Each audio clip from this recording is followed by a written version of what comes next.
বিকেএসপির পাশে ফজিলাতুন্নেসা হাসপাতালে নিবিড় পর্যবেক্ষণে রয়েছেন তামিম ইকবাল।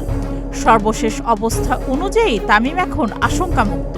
জানা গেছে, বিভিন্ন পরীক্ষা নিরীক্ষা ও এনজিওগ্রামের পর তামিমের হার্টে ব্লক ধরা পড়েছে। এরই মধ্যে হার্টে পরানো হয়েছে একটি রিং। আইসিইউ থেকে তামিমকে স্থানান্তর করা হয়েছে সিসিইউতে।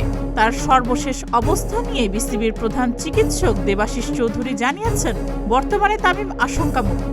তামিমের বুকে ব্যথা হচ্ছিল, তাই কাছেই যে হাসপাতাল সেখানে তাকে নিয়ে যাওয়া হয়।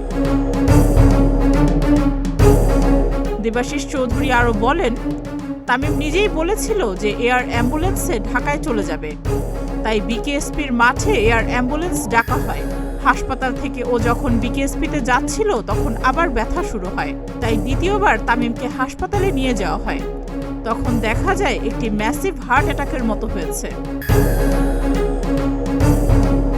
তিনি বলেন, শুরুতেই তামিমকে ঢাকার একটি হাসপাতালে নিয়ে যাওয়ার সিদ্ধান্ত হয়েছিল, কিন্তু তামিমের শারীরিক অবস্থা এতটাই খারাপ ছিল যে হেলিকপ্টারে তোলার মতো অবস্থাও ছিল না। চিকিৎসকরা জানিয়েছেন, 100% ব্লক থাকায় তাকে ঢাকায় নেওয়া সম্ভব হয়নি। তবে তামিম এখন আশঙ্কামুক্ত। সকালে সাভারে বিকেএসপিতে ঢাকা প্রিমিয়ার লিগে শাইনপুকুরের বিপক্ষে খেলতে যান মোহামেডানের তামিম। এরপরই বুকে প্রচণ্ড ব্যথা অনুভব করেন তিনি। সুস্মিতা, প্রতিদিনের বাংলাদেশ।